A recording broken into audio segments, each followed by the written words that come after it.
Bonjour à tous et bienvenue sur la chaîne de Nanto, le Gobelin Noob. Aujourd'hui, on est sur de la peinture de notre deuxième unité de Hobgrots, des égorgeurs Hobgrots. Donc, on va rapidement démarrer.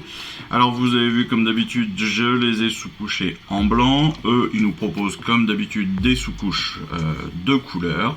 Donc, Auric Flèche évidemment pour la plupart.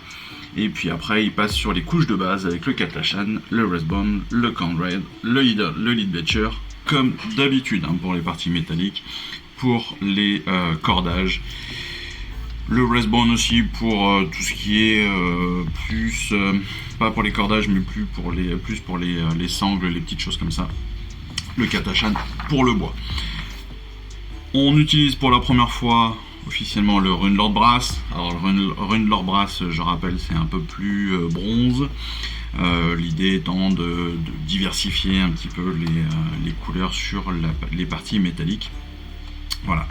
Moi, perso, je vais pas forcément partir sur du vert. Vous le savez, moi, la première série que vous avez pu voir donc dans une de mes premières vidéos, je les avais fait en couleur plutôt marron, donc je suis reparti sur la même couleur. C'est un Beastie Brown en fait de Game Color, c'est la gamme Valero bien sûr.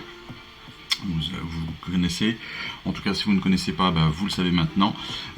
Par contre vous savez que j'ai plusieurs marques de peinture parce que j'ai acheté des lots comme ça sur le Bon Coin, histoire de diversifier un petit peu le tout et d'avoir un petit peu de possibilités autres que ce que l'on a avec la collection.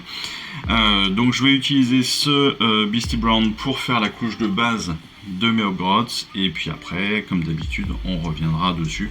Donc aujourd'hui on va faire ça principalement et puis après on va faire quelques détails ensemble, mais déjà on va passer une bonne petite partie sur cette couche de base. Pour la couche de base on va utiliser on a plusieurs possibilités sur le pinceau. Soit on en utilise un très gros, voilà, soit on va utiliser un base M comme ceci, avec la pointe arrondie. Le mien commence à être un petit peu abîmé, même si j'arrête pas de le nettoyer, que j'arrive pas à récupérer exactement la pointe que je veux. Mais dans notre cas là, c'est pas très grave, sachant qu'on va faire du travail, comme je dis, à la truelle. C'est-à-dire que clairement on va pas aller dans le détail. Voilà. Donc je vous propose de commencer tout de suite avec la première figurine et avec cette couche. Alors comme je dis souvent, la première couche elle risque de devoir en avoir plusieurs hein, évidemment parce que vous savez hein, quand on fait une première couche comme ça, il se peut qu'on rate des éléments, donc on reviendra peut-être sur une deuxième couche, une troisième couche, enfin on verra.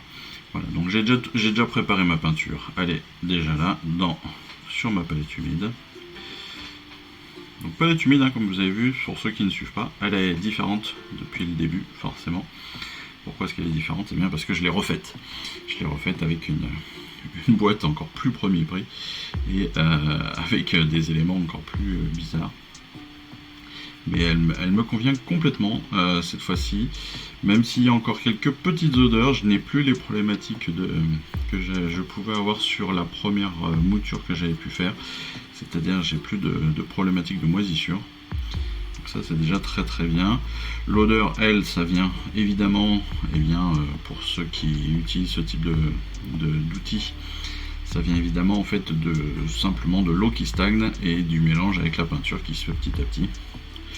Donc ça peut être un petit peu dérangeant, il suffit de changer l'eau, c'est pas gênant. Donc ça c'est pas une grosse problématique. Le papier, vous le changez très régulièrement aussi, parce qu'une fois que, quasiment à chaque fois que vous changez de figurine, vous allez changer de peinture. Vous allez changer de feuille de peinture. Donc ça, pas de problème.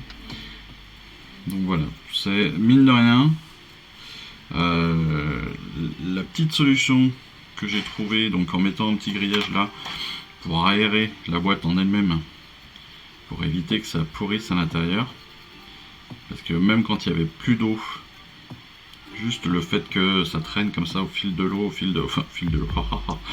non, il n'y avait pas de jeu de mots, c'était pas fait pour. Juste le fait que ça traîne comme ça au fil des jours, en fait, juste ça prenait des odeurs. Et donc après ça restait aussi dans le métal, et surtout que voilà, en plus comme c'était une boîte en métal, elle avait commencé à rouiller pour ceux qui s'en souviennent. Et c'est ça en fait qui faisait que c'était le plus embêtant. Parce que non seulement ça rouillait, mais en plus ça prenait de l'odeur dedans, donc voilà, c'était quand même pas très très cool. Donc je l'ai changé, et depuis que je l'ai changé, et ben ça se passe très très bien, et j'en suis très content. Alors, vous voyez, je n'ai pas collé mes figurines, évidemment, parce que vous savez, moi j'aime bien avoir accès à toute la figurine, et donc entre autres au-dessous. Et donc en ne les collant pas sur les socles pour l'instant, ça me permet de pouvoir les enlever pour pouvoir les recoller, les peindre par-dessous si besoin était. En l'occurrence, si le cœur vous en dit, et le mien me dit vas-y mon garçon, vas-y. Oh, c'est marrant. Qu'est-ce qui me parle fort? Une première figurine. Il n'en reste plus que 9. Vous voyez que le pinceau est vraiment pas dans un très bon état. Bon, après, c'est vrai que je le ménage pas. Surtout quand je passe comme ça sur des premières couches. J'y vais vraiment salement. Je prends pas du tout soin du sens dans lequel je l'utilise. Donc si vous faites comme moi, attention, si vous voulez absolument préserver vos outils, déjà faites pas comme ça. Faites bien, utilisez bien votre pinceau dans le bon sens. Ne jouez pas la rapidité, à y aller comme un bourrin, à l'utiliser presque comme une éponge. Parce que vous allez vraiment tout l'abîmer plutôt, parce que tout l'abîmer ça ne veut rien dire. Et vous allez vraiment l'abîmer et après vous risquez d'être déçu.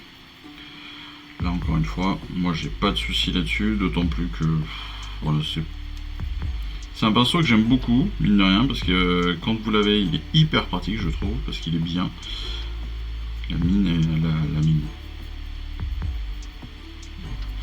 Le pinceau en lui-même est hyper bien fait, la pointe est propre.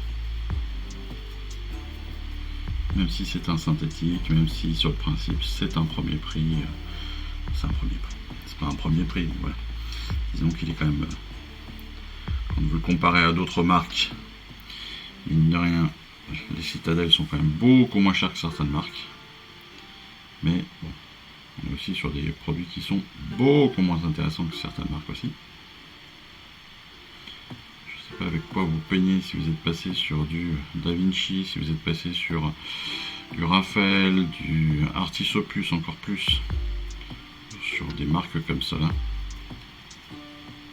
Parce qu'on va dire des marques premium, voire premium plus pour certaines. Entre les premium et Citadel, il y a quand même quelques différences. Alors je vous avouerai que je parle beaucoup aujourd'hui, je sais pas pourquoi. Je vous avouerai que j'essaierai bien la gamme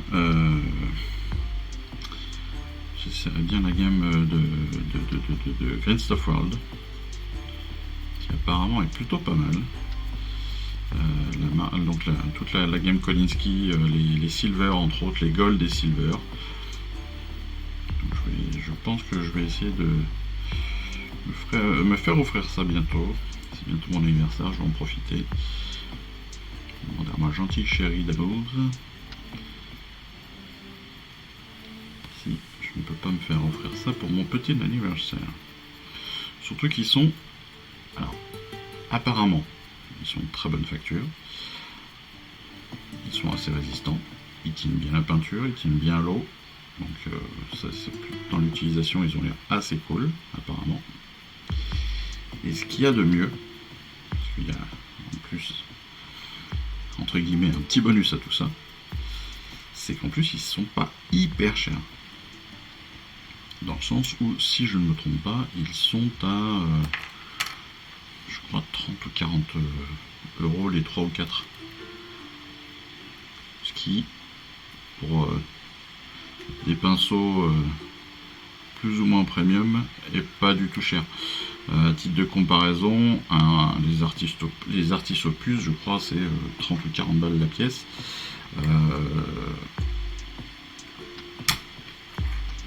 Les Raphaël, on est entre je crois entre 15 et...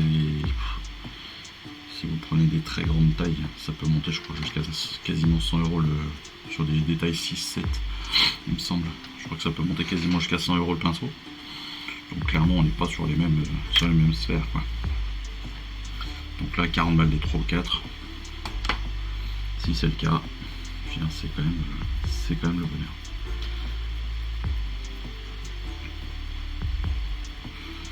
Donc on verra ça dans les prochaines semaines, dans les prochains mois. Voilà. Ça se trouve, vous le saurez aussi, sans que je vous le dise, avec YouTube, je ne sais même pas. Je ne sais même pas si YouTube vous le dit. Bon, peu importe. C'est pas très important.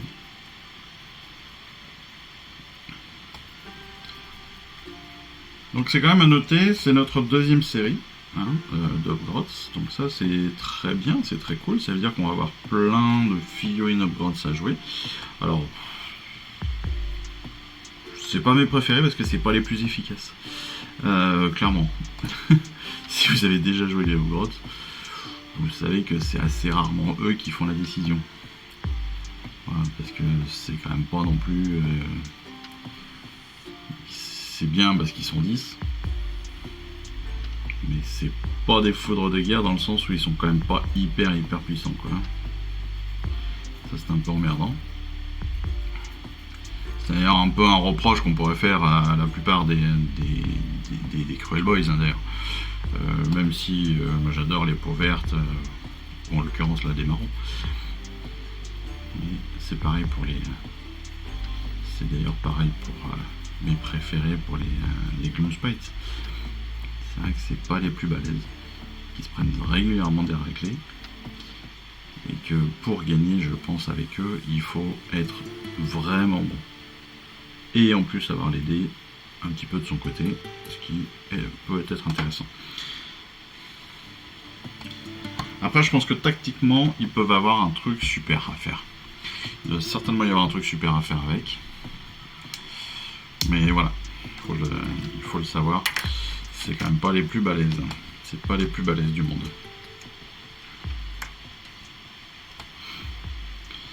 Allez, on en a déjà fait 4. Vous voyez que c'est assez rapide. Là, on a notre sonneur, notre trompettiste, le musicos de cette deuxième unité. Sur la première unité, on avait un tambour. Et là, on a un corps. C'est ça aussi qui est bien dans cette seconde unité, c'est ce que je vous disais lors du montage, lors de l'assemblage, c'est que on a deux unités Upgrots et deux unités qui ne sont quasiment pas identiques. C'est-à-dire que je suis même pas sûr, enfin il doit y en avoir un ou deux, mais c'est quasiment tout. Donc un ou deux qui sont identiques dans les deux unités. Et ça, c'est quand même le top. Je vais en foutre de partout. C'est quand même le top parce que justement, ça va permettre de les différencier. Ça va permettre d'avoir deux vraies unités différentes. Ça va permettre d'avoir deux tactiques. Enfin voilà. Et puis, si vous avez envie de les rassembler pour faire qu'une seule et même grosse unité de 20 persos, et ben vous allez pouvoir, parce que sur le principe, encore une fois, vous n'en avez pas d'identique. Et c'est toujours plus sympa de jouer des mecs différents, même s'ils sont dans la même unité. En tout cas, moi je préfère. Je trouve que c'est quand même plus sympa. Alors après, il y en a qui sont standards, hein. Celui-là est assez standard. Mais je crois que sa position en elle-même n'est pas utilisée. Voilà. Soit sa position, soit sa tête. Et c'est ça qui est cool. Parce qu'en fait, la position, vous avez en effet un couteau et une grenade. Vous vous dites super, je l'ai déjà 10 fois celui-là. Et bah pas forcément. Pas forcément parce que le couteau il peut être tenu par-dessus, par-dessous, etc. La grenade peut être tendue, enfin voilà. Et c'est ça qui est bien. c'est justement cette diversité de positions, cette diversité de têtes aussi qu'il y avait dans la grappe. Là, je suis vraiment en train de ruiner le pinceau, mais de façon extraordinaire. Il n'a plus un poil dans le même sens. C'est ouf. C'est dingue. Ah ouais, là, je fais n'importe quoi. Là. Ah bon. Je reviens sur mes considérations d'unité. Ouais, ce qui est sympa, c'est ça. Donc, pas de position identique. Des têtes différentes, enfin, c'est quand même cool quoi. Puis en plus la tête elle est sympa, moi j'aime bien. Avec son espèce de cigare dans la bouche là on dirait. Enfin, il a je sais pas si c'est un cigare, un bambou, enfin voilà. On dirait qu'il. Soit il mâchouille un truc, soit il fume un truc. C'est une position très très moderne. Et en même temps très classique. Ça fait très film d'action. J'aime bien.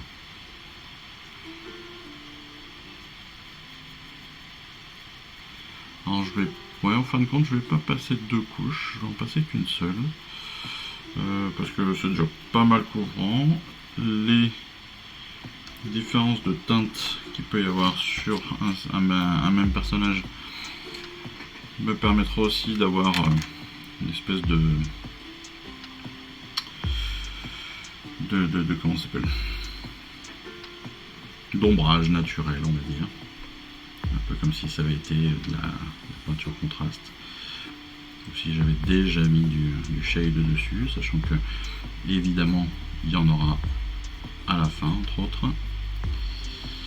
Je vais en passer une couche à la fin.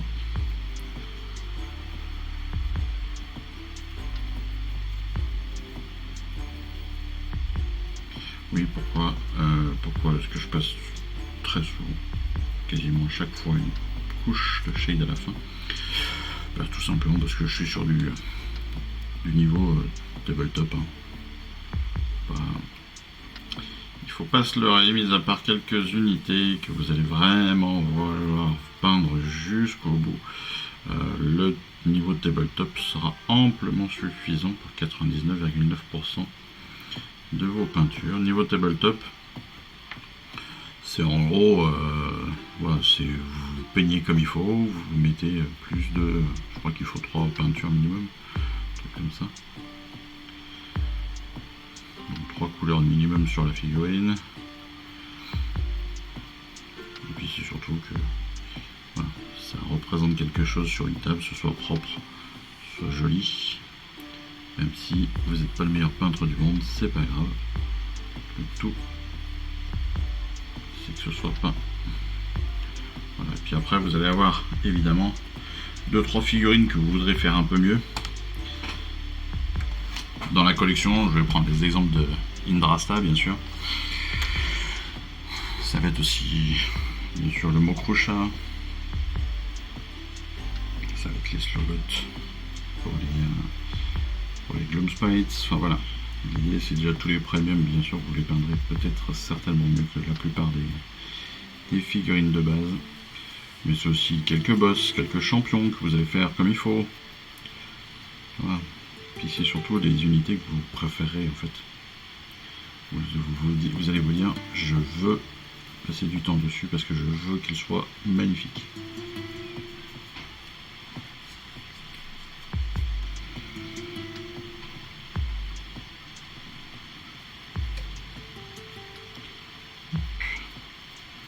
Vous voyez que la première couche, encore une fois, c'est ce que je vous dis. Première couche à la truelle. J'aime bien cette expression.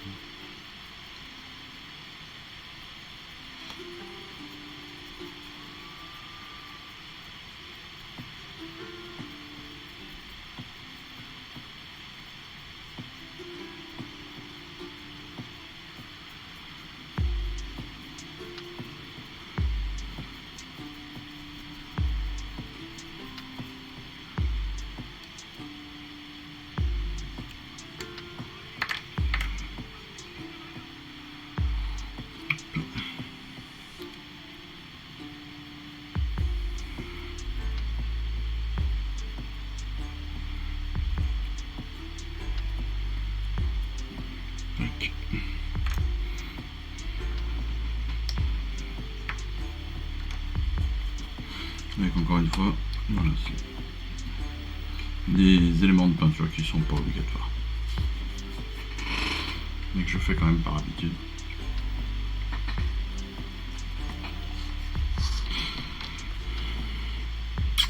On va finir sur ces deux petites.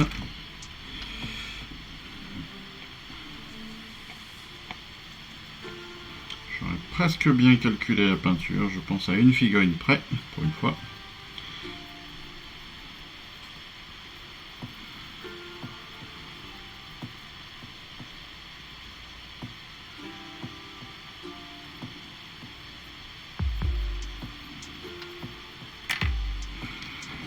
Alors j'espère que vous avez pu bien suivre toutes ces dernières vidéos. Si vous n'avez pas suivi les dernières, je vous invite à les revoir ou à les voir tout court, pour la simple et bonne raison que déjà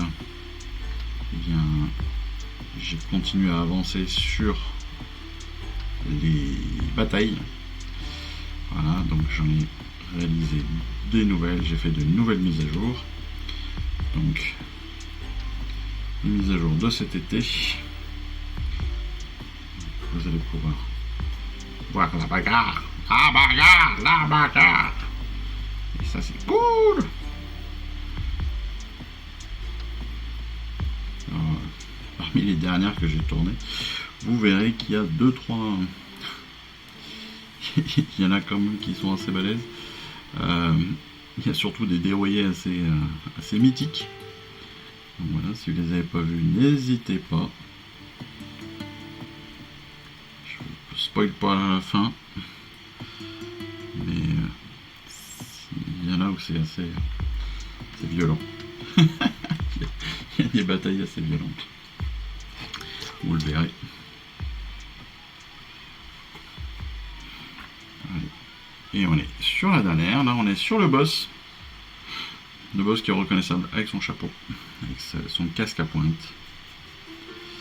Et pour le boss, je n'ai pas cette peinture. Donc voilà, on va rajouter un petit feuille bien sûr. La petite goutte qui va bien. Rien de sexuel dedans. Oui bon, ok, j'étais mal placé. Titre. Pardon. Oui, bah écoutez, hein, qu'est-ce qu'on peut.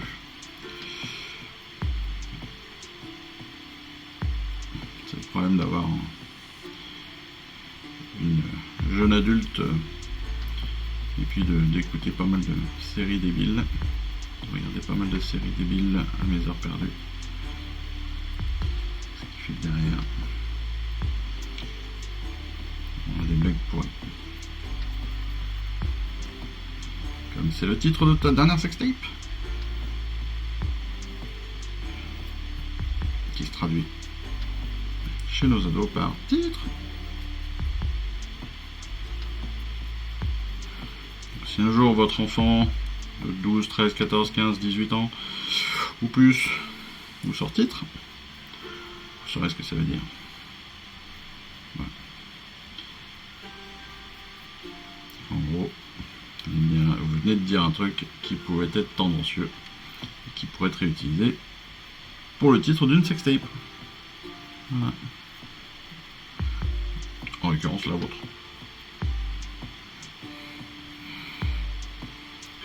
Ce qui pour un ado peut être assez bizarre. Parce que ça veut dire qu'il donne des titres aux sextapes de ses parents. Très chelou ce que tu viens de dire, mon garçon.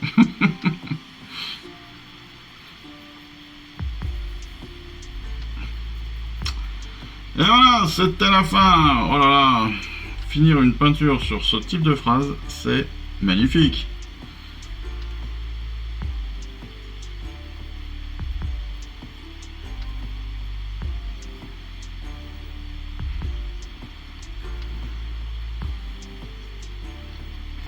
Et voilà, on a peint donc toute la première couche.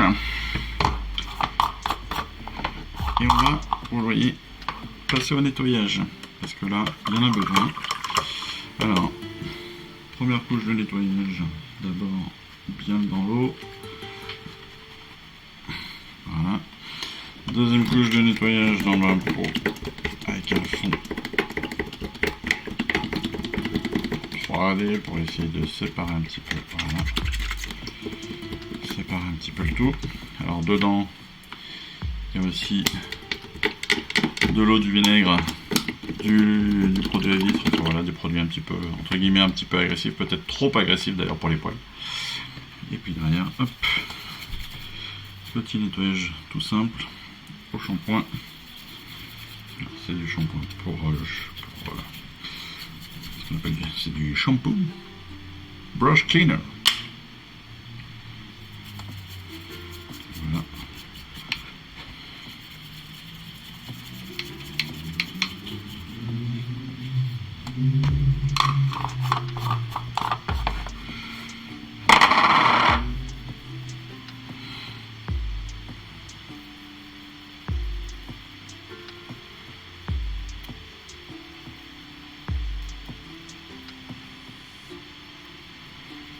Vous savez comment ça se passe, comment je fais bien dans la main.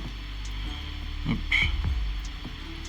On frotte, et puis après on vient refaire comme ça la pointe doucement. Ça permet donc à tous les poils de se remettre aussi dans le bon sens. Et puis après, bah voilà. Hein. Vous voyez, c'est pas si mal, hein. Le problème c'est ça, voilà, il y a toujours quelques poils qui sont pas dans le bon sens. Et ce malgré divers nettoyages. Donc il doit y avoir un petit peu de peinture qui doit être coincée dans un coin, que j'arrive pas à défaire, que j'arrive pas à enlever. Et ce malgré des bains très longs, malgré la gravité, parce que là j'ai un pot qui permet de poser ces pinceaux en l'air, de les soutenir, sans qu'ils touchent le bas du pot, que je peux mettre plus ou moins dans l'eau ou pas dans l'eau, enfin voilà. Et malgré ça, eh bien, j'ai toujours des pinceaux qui n'arrivent pas à reprendre leur pointe exacte. Donc c'est bien malheureux. Mais c'est pas grave, on s'y fait à la longue et puis on travaille avec d'autres malheureusement. Et sinon, comme à chaque fois, eh bien on essaye de le passer aussi dans la bouche. Ça aide aussi parfois. Ceux qui le font, vous savez ce que je veux dire. Voilà, allez, on va laisser sécher gentiment tout ça, puis on reviendra après, on va faire un petit peu de lid bleacher, ne serait-ce que pour les cuirasses, les trucs comme ça. On fera un petit peu aussi de bois, je pense, avec le Ketashan, histoire qu'il soit bien sombre. Et puis après, on verra, on vous laissera faire avec toute votre inventivité. Alors on va sortir déjà notre lid bleacher, on va pouvoir remuer gentiment, et puis le Ketashan bien sûr, qui est ici. Voilà. Puis après, on va le corn peut-être. Allez, on va faire du corn aussi. Allez, corn red. Le corn red aussi pour déconner. Allez, on laisse sécher, on verra après.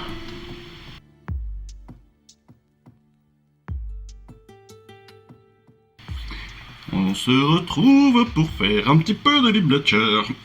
Alors, un petit peu de lid bleacher, ça veut dire beaucoup évidemment. Pourquoi ? Parce qu'on a beaucoup de choses à faire. On a toutes les armes, les grenades, on a les armures, les casques. Donc il y a quand même pas mal de petites choses à faire sur ces figurines, sur ces Hobgrots. Avec de la précision malgré tout, parce que bah oui, ça reste des petites figurines. Donc il faut faire attention à pas mal de petites choses, pas mal d'angles. Donc on va utiliser pour cela deux pinceaux principalement. Le premier, celui que vous voyez là, qui est là aussi, tout à l'heure je disais que j'utilise beaucoup le base M. Malheureusement, j'ai perdu un peu la pointe. En fait, j'utilise aussi beaucoup ce Shade M. Parce que justement, il a une grande pointe, il a une grande capacité de rétention de la peinture, je trouve. Pareil pour l'eau. Voilà, donc c'est plutôt pas mal. Et je trouve que la pointe est juste ce qu'il faut de précis pour aller faire des surfaces un petit peu larges. Donc ça c'est très très bien. Il faut surtout pour ce genre de cas-là où on a beaucoup de surface à faire. Même si il faut qu'on fasse attention, on n'est pas non plus dans la précision ultime. Donc voilà, c'est pas mal. Surtout que derrière on peut revenir sur tout ce qu'on peut rater. Donc on y va.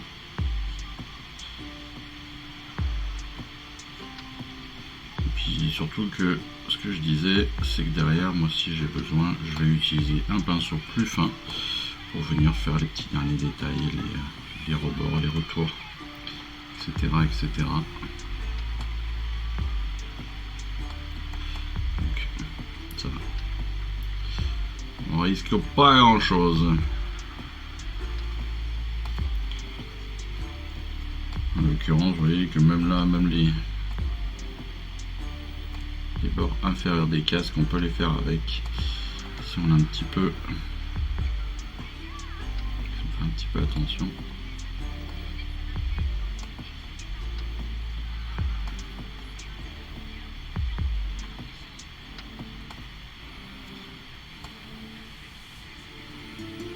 Alors à l'inverse, par contre, à l'inverse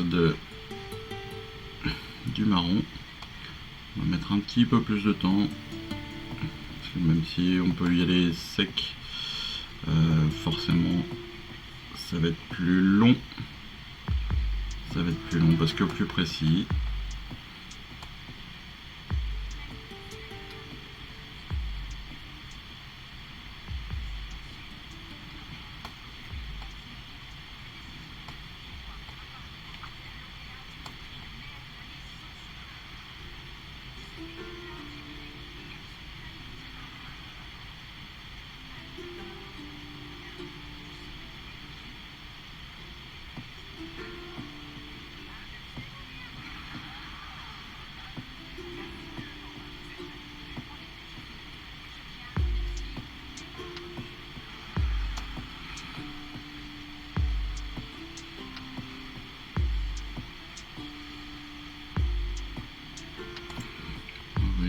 Hop. Prenant un minimum de soin, on peut faire le tout.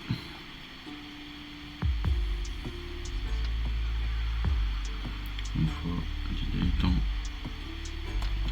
d'être précis.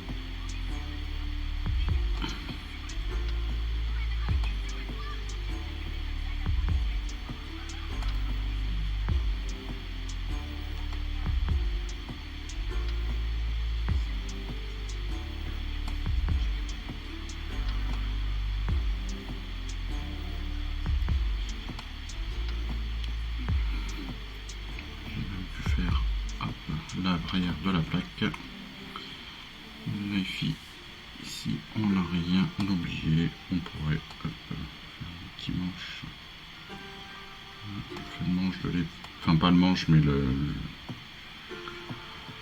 haut du manche, hein, la poignée de l'épée. Tout simplement comme ça.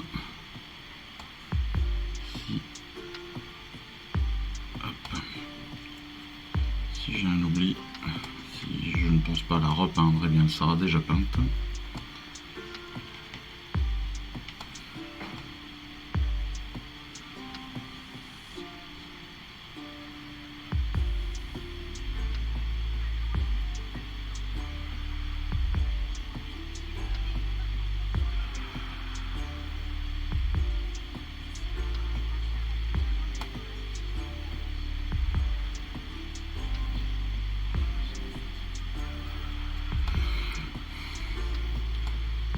On fait le corps, non pas le corps de Hoggrots, de l'égorgeur, mais bien le corps, son instrument de musique. Oui, je sais. C'était pas drôle.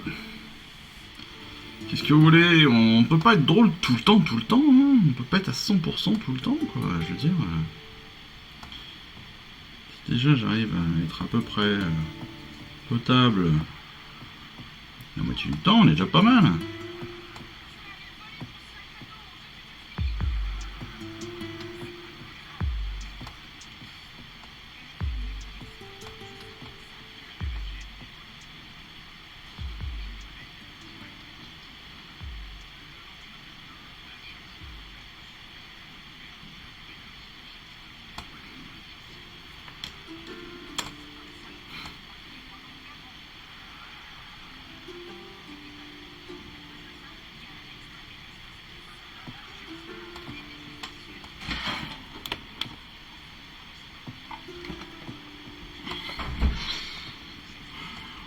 petit peu. On a besoin.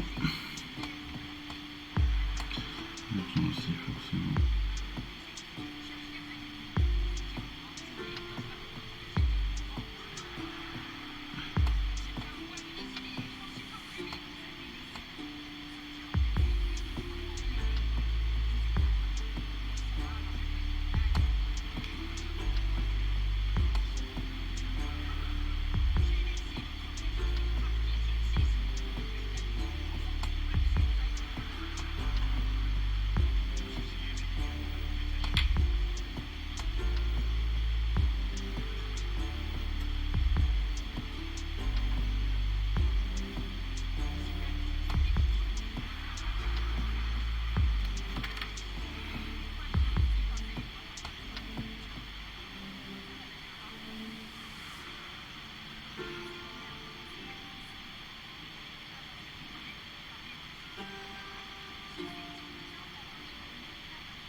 Vous voyez que certains éléments sont plus compliqués à atteindre, évidemment. Ce qui est assez logique.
Et de deux.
celui-là est quand même assez top, parce que sur sa ceinture, il a quand même un crâne.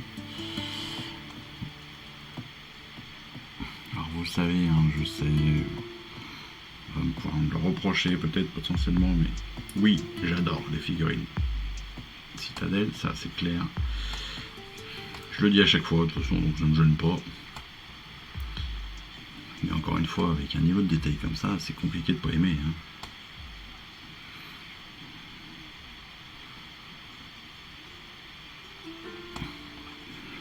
Et là, clairement,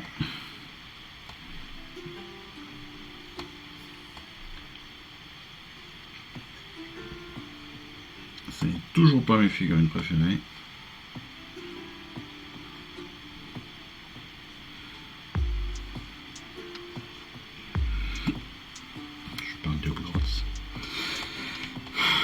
Je parle de Hogwarts, mais ouais.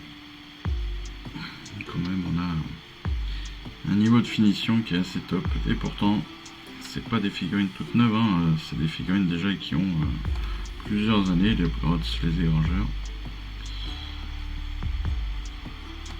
Si vous voulez savoir à peu près, alors si vous vous posez la question de savoir si c'est des figurines qui sont un peu neuves ou pas du tout, si elles sont en termes de sculpture,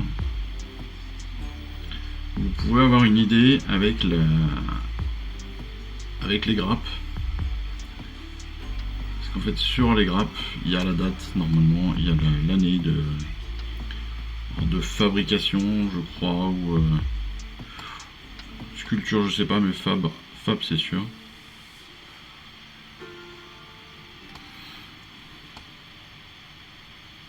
Si vous n'avez jamais fait attention à ça, ça peut vous donner des indices pour ceux qui veulent savoir exactement qu'est-ce qu'il en est sur les figurines. Et voilà, et 2, 3.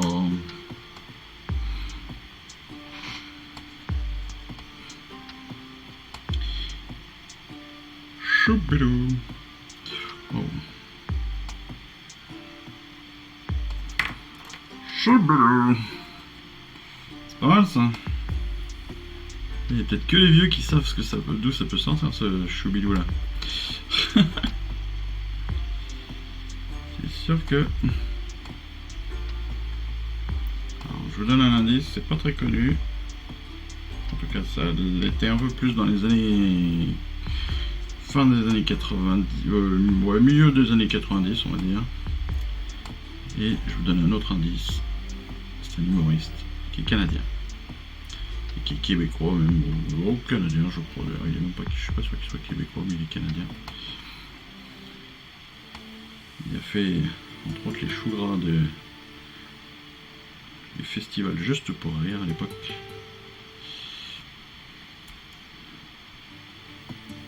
C'est un humoriste qui avait la particularité de ne quasiment rien dire. C'était assez balèze.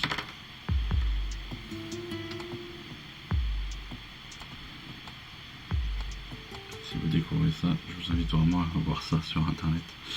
Ça peut être rigolo.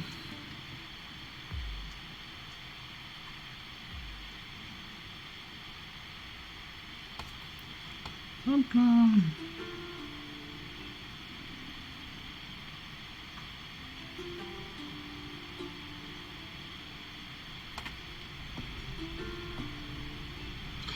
Écoutez, pour l'instant, c'est pas si mal. J'ai pas encore changé de pinceau. Je sais même pas si je vais en avoir besoin. Je devrais pas faire le malin parce que c'est tout à fait le genre de situation où vous arrivez, blam, et vous vous plantez et vous mettez un grand coup de pinceau dégueulasse au milieu de nulle part. C'est souvent comme ça que ça se finit. Et vous vous dites après, si j'avais su, je l'aurais fermé.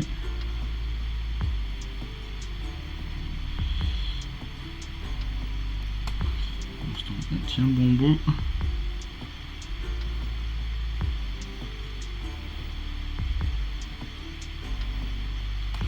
Alors l'intérêt du marron aussi, pourquoi est-ce que je mets du marron sur ces Hogwarts? Et pas du vert. Pourquoi? Bah parce que déjà je trouve que ça change un petit peu, parce que c'est pas exactement la même.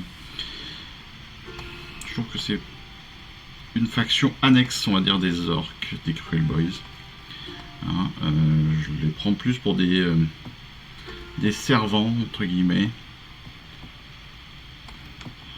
Un peu comme les Grots pour les Cruel Boys. Je trouve que c'est un peu la même idée.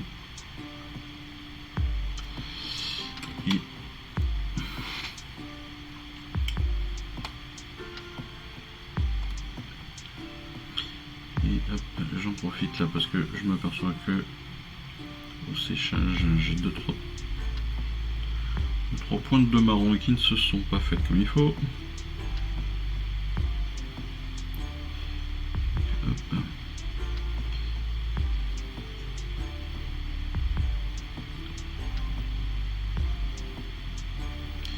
Et après je reviens sur mon explication du pourquoi du marron, pourquoi c'est intéressant.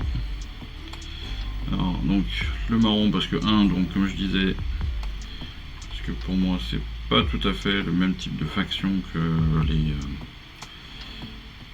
les Cruel Boys classiques. Donc voilà, comme ça permet d'amener un peu de diversité directement, et ce qui est pas plus mal. Et puis le deuxième point, pourquoi est-ce que je les mets en marron,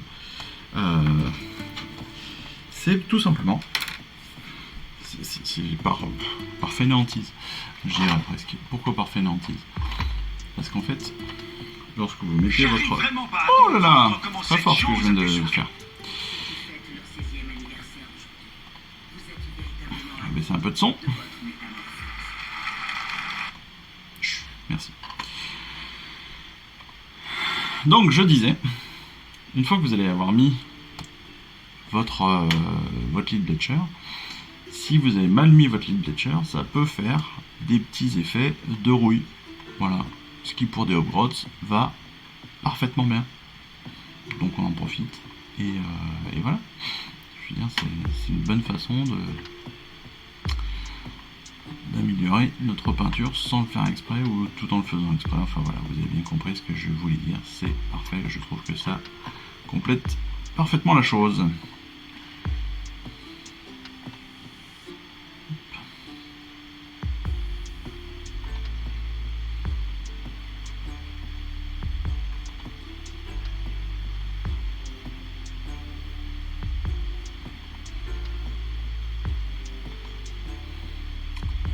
Alors,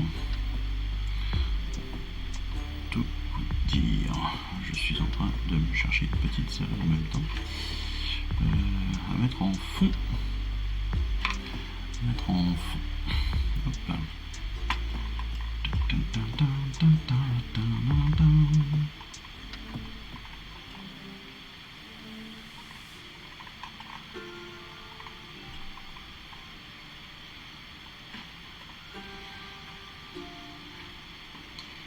Voilà, on va se remettre. Si vous n'avez jamais vu.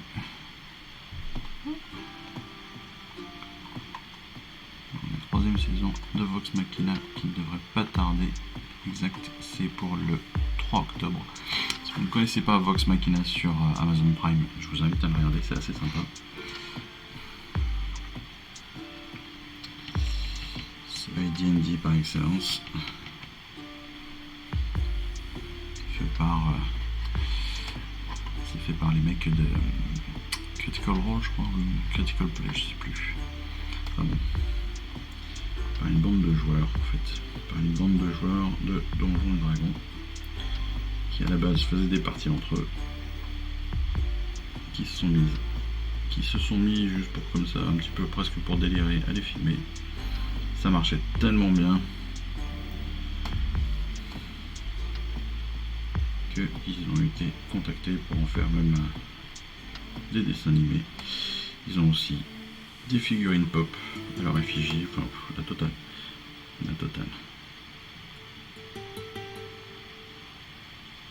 D'ailleurs, figurine pop que j'aimerais trouver. Non pas que je sois collectionneur, mais voilà, j'aime bien. Je trouve que c'est une bonne idée.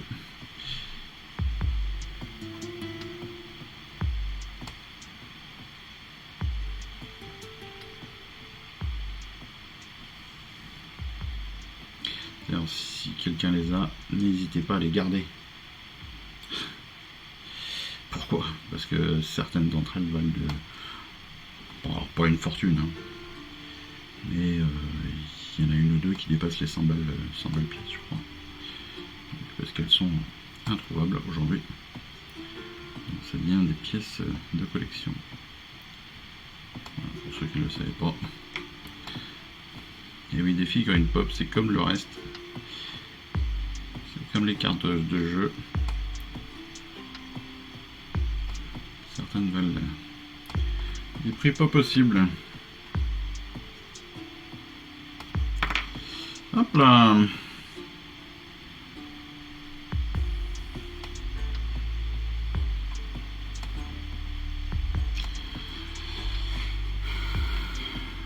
Je suis en extase.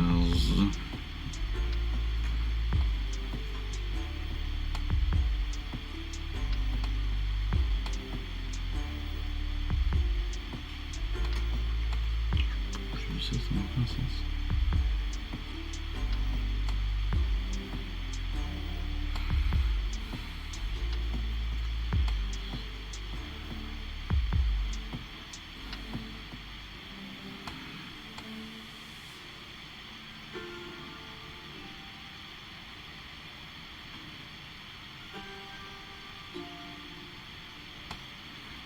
Hop.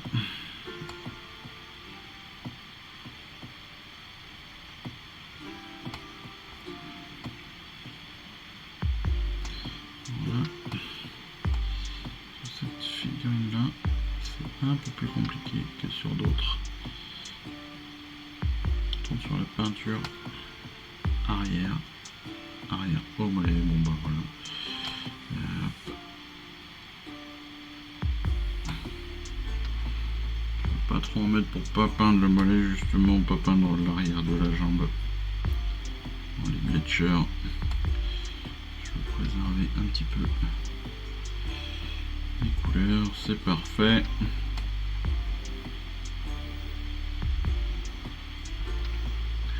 Donc tout à l'heure, quand je présentais la peinture d'aujourd'hui, je vous disais qu'on allait utiliser du Runbrass, et en fait bah là c'est l'exemple parfait. Ce sont les plaques, justement, les plaques de protection, hein,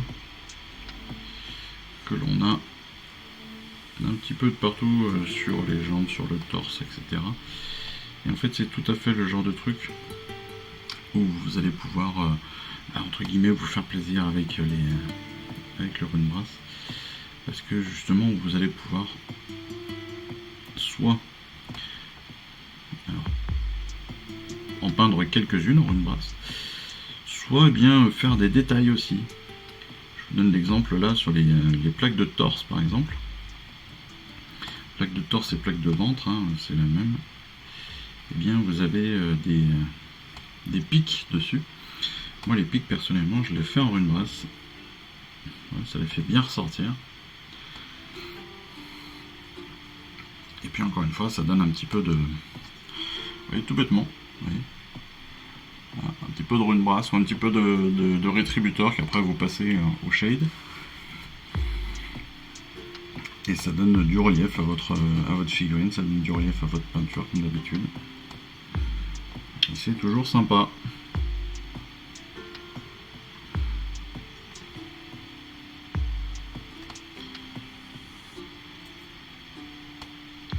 Alors je sais que je suis pas le meilleur peintre du monde, mais n'hésitez pas si vous avez des questions sur des techniques ou des trucs comme ça. Ça peut faire partie de conseils qu'on peut se donner. Hein, moi je peux faire des recherches de mon côté, et puis derrière après je peux l'aborder dans un épisode de peinture justement en particulier. Donc ça peut être intéressant. Ça peut être intéressant aussi parce que bah, pour moi c'est génial, ça me fait progresser, et puis ça me fait apprendre quelque chose de nouveau, ça m'oblige derrière à progresser, à le travailler. Et comme après on en reparle ensemble, et bien écoutez, c'est plutôt tout bénéf pour tout le monde. Donc voilà, c'est comme ça c'est dit, l'invitation est faite, n'hésitez pas vraiment. Vous savez, moi je suis là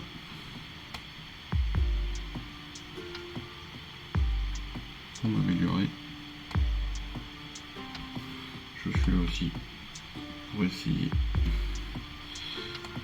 de me faire plaisir un maximum sur la peinture. Et sur le reste évidemment, mais sur la peinture en particulier.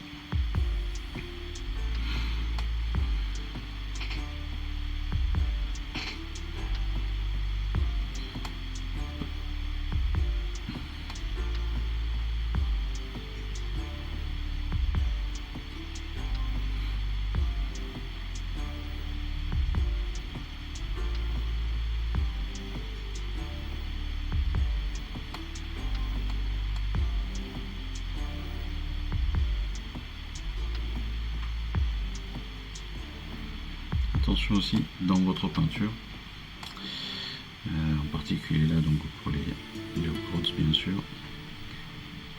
et dans la peinture métallique à faire attention de ne pas trop en mettre bien sûr, pas trop en mettre parce que la peinture métallique est toujours plus épaisse bien sûr, parce qu'il y a des paillettes dedans, parce que voilà, il faut qu'elle soit quand même vachement plus consistante que les autres peintures qui sont beaucoup plus liquides. Et de ce fait donc, comme elles sont plus épaisses, faites attention donc de ne pas obstruer les détails, de ne pas tout bloquer.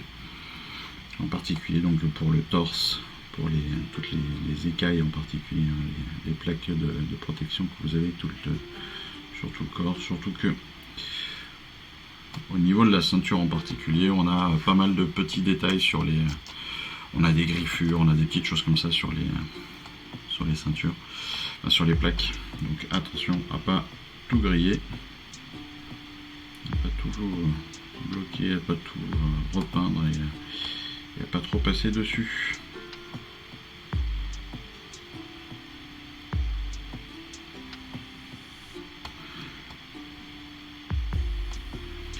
Clac.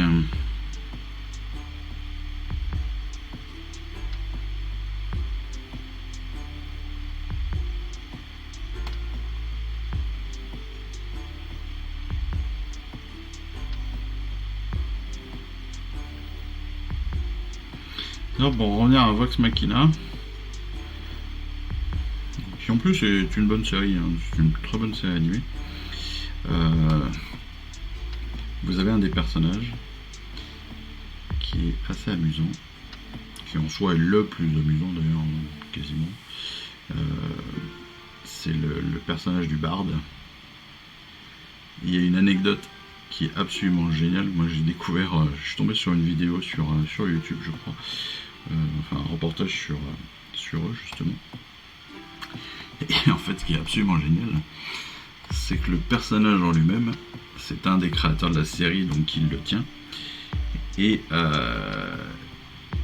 fait il lance le truc, il se lance l'idée comme ça pour délirer. En fait c'est un jour le créateur, le maître du jeu, est interviewé, si je ne me trompe pas, et son intervieweur lui dit écoute, en fait techniquement quel est le personnage qui serait le plus pourri dans le jeu, quoi. Si tu veux faire un D&D et que tu veux créer le pire personnage du monde, qu'est-ce que tu prends? Et là il lui dit commence à réfléchir, et il lui dit un barde. Voilà, un barde, et puis un barde lubrique et tout, enfin voilà. Le personnage le plus glauque qui existe, il est dégueulasse, enfin il est petit, il vaut rien, c'est un peu heureux, enfin voilà. Il est pas très bon, enfin.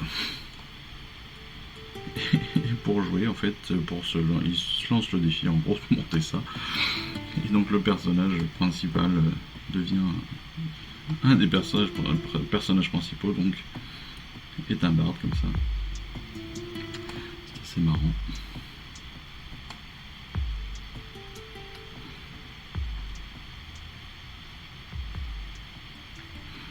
Je les ai pas encore regardés. Faut que je regarde les retranscriptions vidéo de leurs quêtes, qui apparemment sont très très bonnes aussi, parce que ce sont tous des joueurs, mais ce sont surtout tous des acteurs ou des choses comme ça.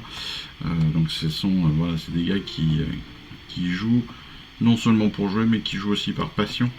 et qui jouent en plus réellement leur personnage, quoi. C'est ça qui est très cool.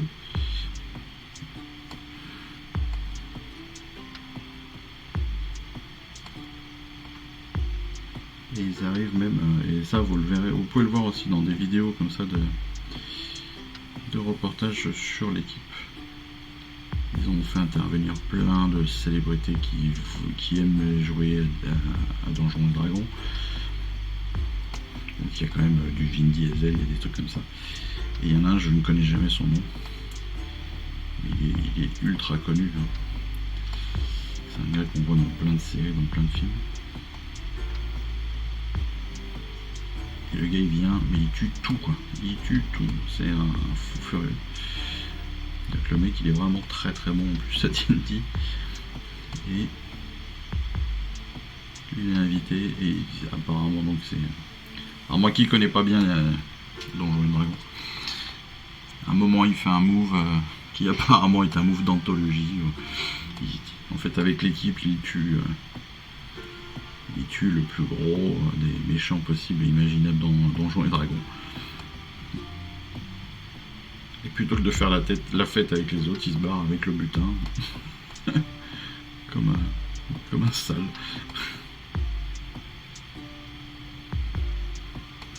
C'est devenu en soi un personnage mythique grâce à ça. Ce qui était assez drôle.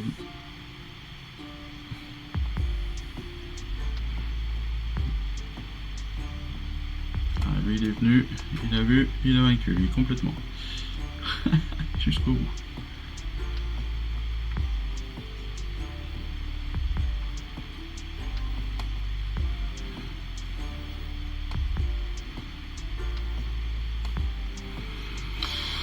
Hop là. Allez hop, vous voyez que malgré tout on parle. Mais voilà, ça va quand même assez vite. Hein.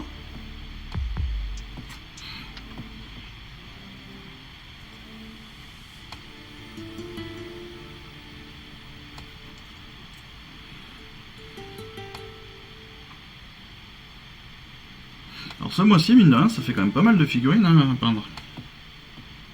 Parce que la semaine dernière, on avait donc la bande de Zarbag. Bande de Zarbag, 9 figurines. Cette semaine, Hobgrots, 10 figurines. La semaine prochaine, on a des Vigilors, si je me trompe pas. Il faudrait que je me refasse ma propre vidéo de découverte du fascicule et du colis. Je crois que c'est les Vigilors. 5 figurines, donc on est quand même à 24 figurines ce mois-ci, c'est pas mal hein. Pour ceux qui ont du mal à le faire, allez peindre en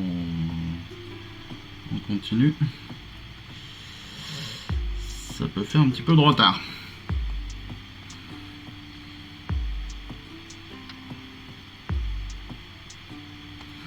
Donc par contre, oui. Et là, par contre, tout à l'heure oh là, bien joué le menton.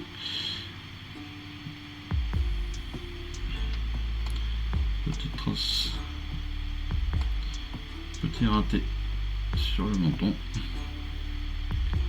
Tout à l'heure, je m'enorgueillais justement d'avoir réussi à bien gérer le niveau de peinture sur ma palette. Et bien là, pour le Lead Bleacher, c'est pas du tout le cas. Je vais en avoir 2,5 tonnes de trop. Hop, on est déjà à 8.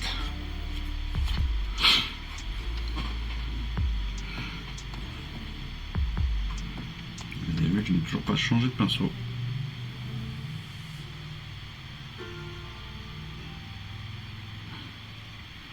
Donc comme quoi en faisant attention, c'est vraiment faisable. Hein.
Quand on est proche du visage, il faut être encore plus précis. Mais c'est un peu pareil au niveau des mains. Même si, bon, au niveau des mains, je trouve que c'est plus facilement rattrapable qu'au niveau du visage. Hop là. Le casque, l'épée, c'est fait. Alors on fera attention aussi sur ces épées là. Parce que rappelez-vous, sur la première unité,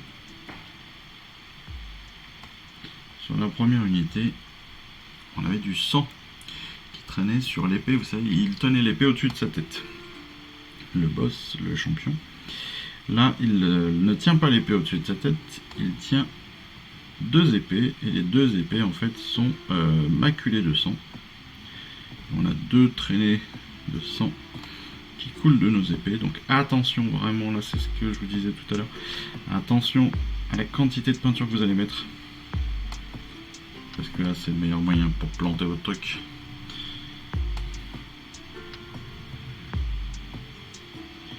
Planter votre figurine, ça serait dommage, parce qu'après si vous mettez trop de peinture, et là j'en ai peut-être mis un peu beaucoup d'ailleurs, en fait la coulée de sang est plus visible sur l'avant de l'épée que sur l'arrière, déjà faut le savoir. Donc après faut pas hésiter à revenir dessus plusieurs fois pour bien libérer la peinture. Une fois que vous avez repéré le truc, vous le voyez bien, il n'y aura pas de souci après. Voilà. Et n'oubliez pas, en plus des plaques, qu'il a aussi, cette fois-ci, donc notre boss, il a une jambe, alors non pas de bois, mais il a une jambe métallique. Ou une jambe de bois d'ailleurs, c'est comme vous voulez. Si vous voulez la faire tout en bois, vous la ferez tout en bois. Mais en l'occurrence, là, moi je vais la faire en métallique. En tout cas, une première couche, je verrai après si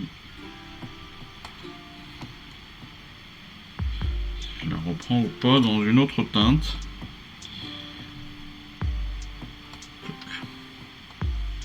Tac, tac, tac. On peut tout à fait la reprendre sur une autre teinte. En tout cas, au niveau vraiment du pied, la jointure au niveau du genou, elle se fait vraiment en métal. Donc là, voilà, c'est exactement comment ça va ressortir.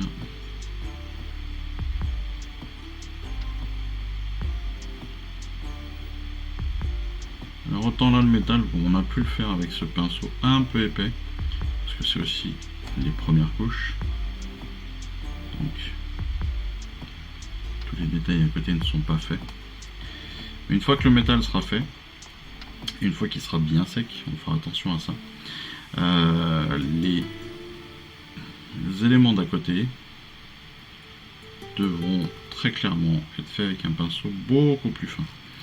Beaucoup plus fin, plus précis, parce que tout simplement on va être sur du cordage, sur des petits détails comme ça, de lanières, de petites choses assez fines qui se mêlent un peu aussi à la peau, surtout dans mon cas, étant donné que j'ai choisi de tout faire en marron. Donc il va falloir faire attention justement à la disposition, etc. etc. On est sur le dernier. Alors sur le dernier, fais attention, parce qu'on a toutes nos plaques là, hein, qui sont sur ce porte-étendard. Mais il faudra faire attention à la partie bois. Pourquoi? Parce que la partie bois, vous l'aurez compris, pardon. Et bien en fait, elle va évidemment venir en supplément. Enfin, en supplément. Elle va venir aussi sur la partie, un petit peu sur les parties métalliques et sur le devant de la figurine en particulier. Ici. Il va falloir aller chercher le bois entre les plaques. Et ça va être le plus emmerdant. Donc attention, attention, attention. Attention aussi ici, dans ce petit détail là, ici là, au milieu, vous avez la main de l'égorgeur. Donc là aussi un peu casse-couille à faire. Moi je vous conseillerais déjà de passer par l'arrière. Là on a tous les clous, les trucs comme ça, les crochets, les voilà. Il va falloir aussi bien penser. Et pour le bois, ouais, je commencerai moi par l'arrière. Et puis en fonction du résultat arrière, je reviendrai sur le devant avec des trucs très précis, des coups de pinceau très précis, juste pour venir compléter.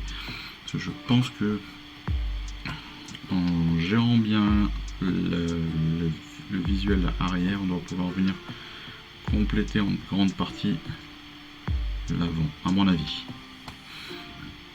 Il faudra voir ça dans le détail, mais je pense que c'est gérable comme ça.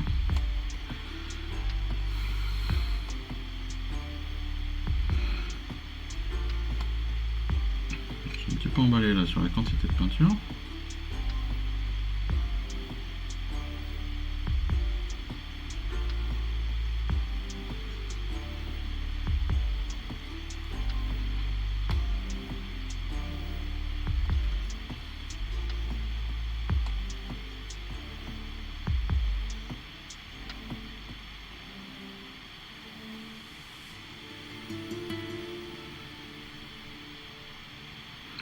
Il va falloir se faire sécher comme il faut. Là, on va faire attention aussi sur la pointe du casque qui est très en contact avec la tête qui est pendue. Qui est accroché donc à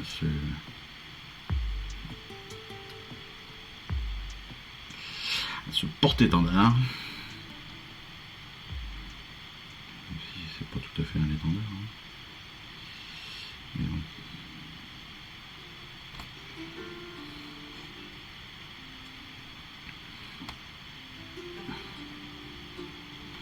Alors on peut voir quand même, on peut se faire la remarque, et je vais faire la remarque, comme ça vous évitera de le faire. J'aurais dû, bien évidemment, oh là là, c'est la fin, heureusement. Et ça va rejoindre justement la remarque que j'allais faire à l'instant, donc ça tombe bien. Voilà, on dirait presque que tout est fait pour. J'allais dire, à juste titre,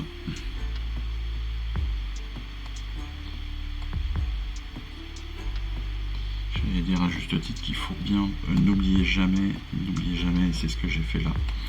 Donc c'est pas bien ce que j'ai fait. N'oubliez pas de nettoyer votre pinceau. Et en particulier avec les métalliques, régulièrement nettoyez votre pinceau. Parce que là ça fait peut-être 10 minutes, une demi-heure, enfin ça fait beaucoup plus de 10 minutes. On doit en être à plus d'une demi-heure, une heure quasiment de peinture. Et je n'ai pas nettoyé mon pinceau entre les figurines. Et donc j'ai enquillé toutes mes peintures métalliques en même temps.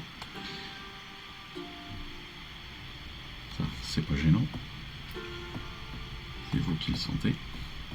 Par contre, là où il y a problématique, c'est que étant donné que je ne l'ai pas nettoyé comme il faut, j'ai de la peinture qui s'est agglomérée, qui s'est accumulée sur mon pinceau, et donc sur l'épaule du pinceau. Et donc là, je suis de moins en moins précis sur le trait. Sauf que justement, c'est maintenant qu'il faut être encore plus précis parce que justement, ça fait une heure qu'on peint. Avec la fatigue aidant.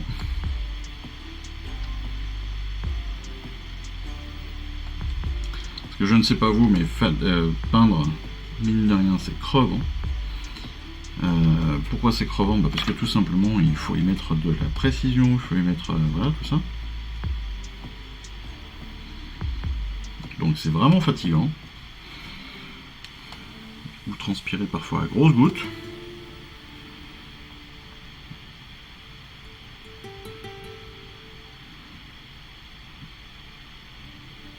C'est pareil, c'est comme les conseils que je donnais au tout début.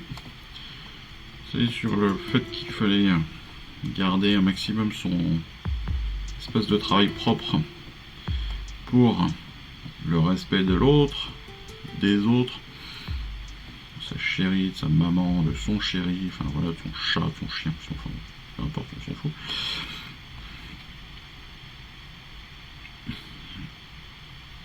N'oubliez pas que voilà. Peindre et peindre avec précision vous amène à transpirer. Pour la simple et bonne raison que quand vous peignez, vous essayez de faire un petit peu de précision, et bien forcément vous stressez. Quand vous stressez, c'est naturel, on transpire. Donc n'oubliez pas. C'est pas à moi de vous le dire. Mais bon.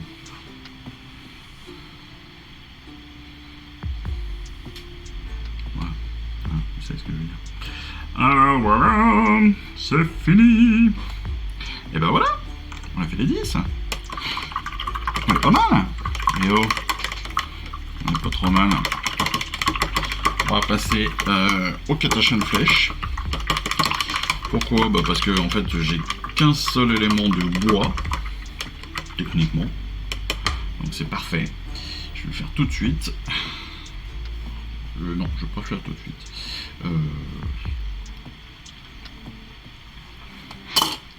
Kling. Si, je vais le faire tout de suite parce que même si c'est le dernier personnage que j'ai fait, je vais pouvoir en faire une grosse partie. Donc je vais en profiter. Et puis si je m'aperçois après que j'ai quelques petites retouches de marron à faire, je vais le faire aussi. Comme ça, on aura la totale. Vous voyez que la palette est déjà pas mal utilisée, mais ça n'empêche.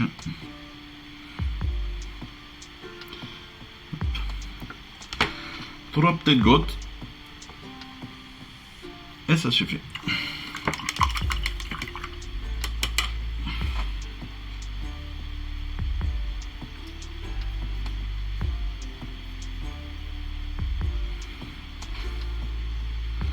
Vraiment 3 petites gouttes parce qu'il n'y a pas grand chose à faire sur le principe.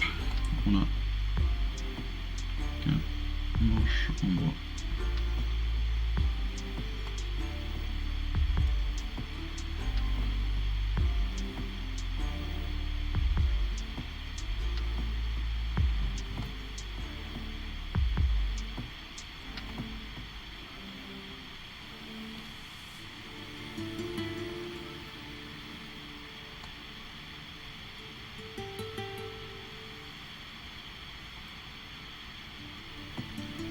Je viens de voir que sur le manche il y avait un clou. Donc le clou, soit il y a différentes possibilités de le faire, soit vous le faites en clou, soit vous le décrétez. Il y a un clou en travers là, juste ici. Soit vous le faites donc et vous le peignez en lead bletcher, en rune brasse ou quoi que ce soit. Soit tout bêtement, bah, vous pouvez aussi décréter que c'est juste une branche, une ronce, enfin peu importe. Et donc vous l'intégrez comme ça à votre bois. À votre bois.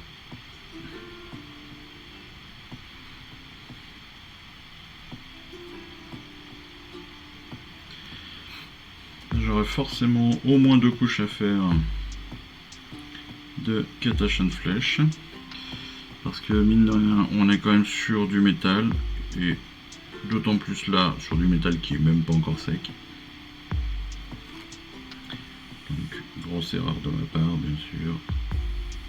C'est pas une erreur, hein, c'est que j'ai voulu aller vite pour être dans la continuité de la vidéo.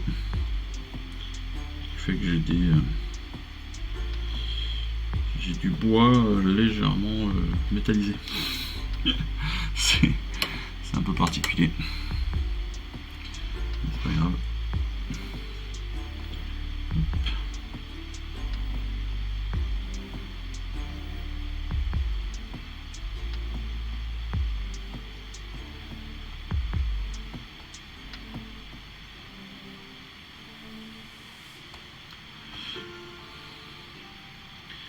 C'est pas compliqué à faire. Donc là on a sur la partie centrale Vous avez des cordages qu'il faudra revenir peindre après.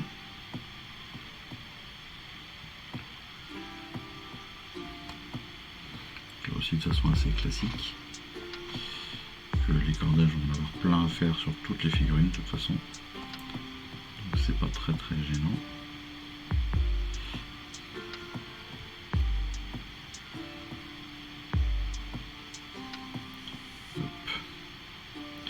On pourra venir refaire les clous en rune brosse aussi.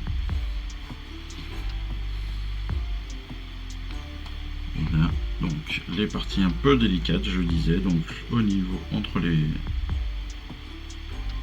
plaques. Donc, il faut d'un côté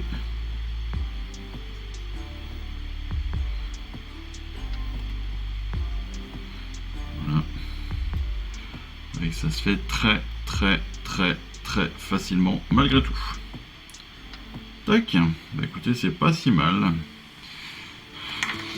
C'est pas si mal comme convenu. On aura fait les principales couleurs de notre figurine, de nos figurines. Donc on va s'arrêter là. Juste, je vais juste avancer sur un truc quand même pour que vous le voyez ce que ça donne. Alors on a pas mal de cordages sur nos figurines. Donc bah, les cordages, on nous propose de les faire donc avec le dommage. Bien joué.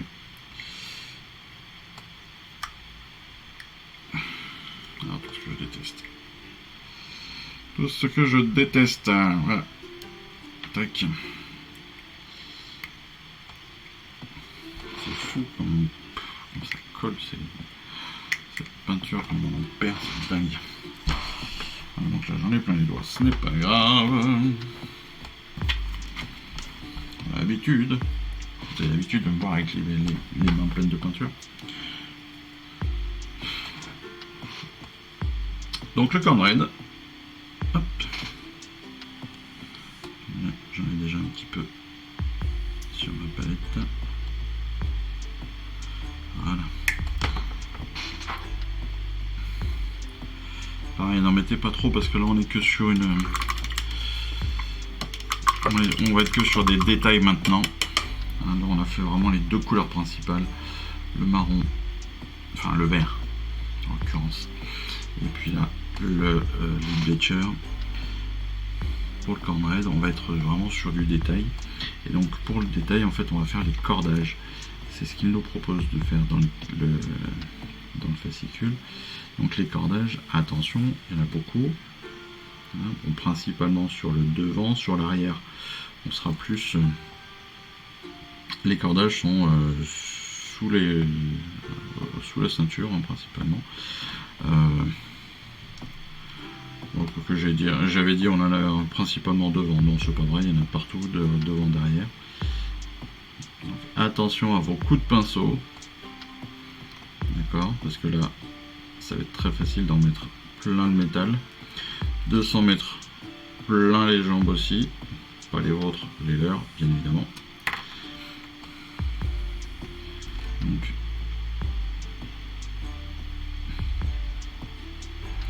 attention aussi à comment est-ce que vous tenez votre figurine pour bien voir où est-ce que vous devez peindre. Ça c'était très important dans ce cas-là. Parce qu'évidemment, c'est très facile de perdre entre guillemets le fil.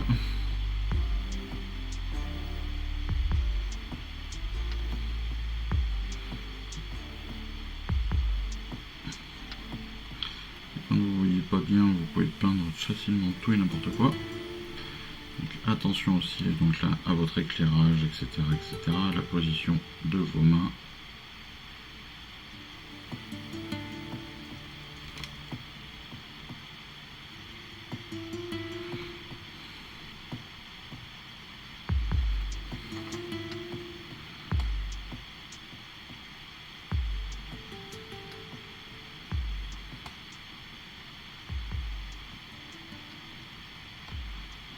Si vous êtes comme moi que vous voulez absolument peindre derrière,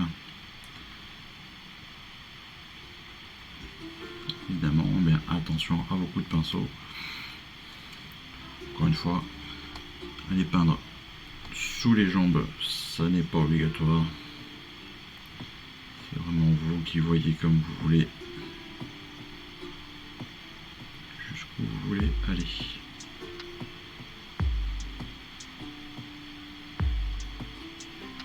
N'oubliez jamais qu'il n'y a aucune obligation.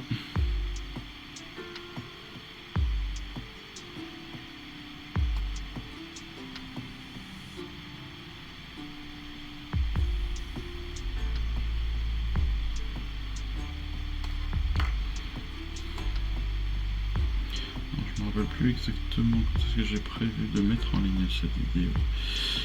Si c'est dans ces prochains jours, un petit peu plus loin. Pour ceux qui le veulent, n'oubliez pas que vous avez le concours Armies and Parade dans les magasins Warhammer.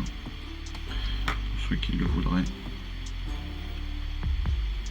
vous avez la possibilité de participer à un concours de peinture officiel dans les magasins Warhammer où il vous faut à minima 2 unités de peintes. Pour certains magasins, comme à Montpellier, on en rajoute même un ajout à la demande du manager d'une unité de commandement en plus. Mais là c'est vraiment c'est un petit plus Périglioni comme on dit. C'est du Cruise des carcasses quoi, c'est vraiment c'est le manager qui a décidé, hein. C'est purement arbitraire pardon. Et voilà tout bêtement ce que ça va donner avec un petit peu de rouge, vous voyez, donc assez simplement les cordages qui ont été faits.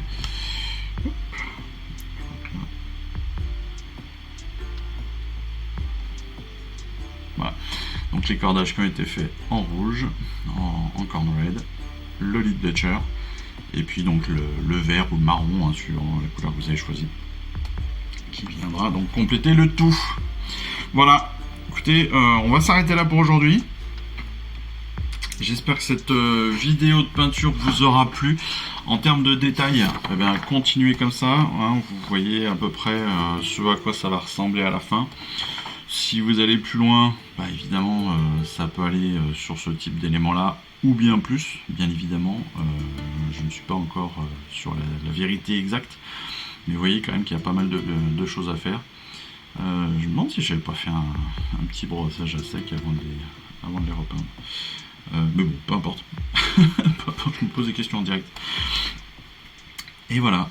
Donc, on a encore pas mal de choses à faire. On se retrouve très très vite pour les Vigilors.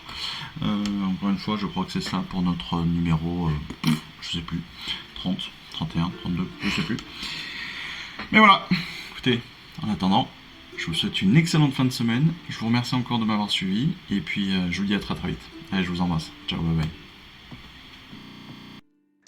Je vous remercie d'avoir suivi cette vidéo. Si ça vous a plu, eh bien abonnez-vous, lâchez un petit like et un commentaire et suivez-moi sur Instagram. Instagram où je poste régulièrement des photos de mes dernières réalisations et dernières peintures. Et puis comme il est maintenant de tradition sur la chaîne, je vous souhaite une excellente fin de journée et surtout, lisez bien, collectionnez bien, assemblez bien, peignez bien et jouez bien. Allez, je vous embrasse et puis je vous dis à très vite. Allez, ciao, bye bye.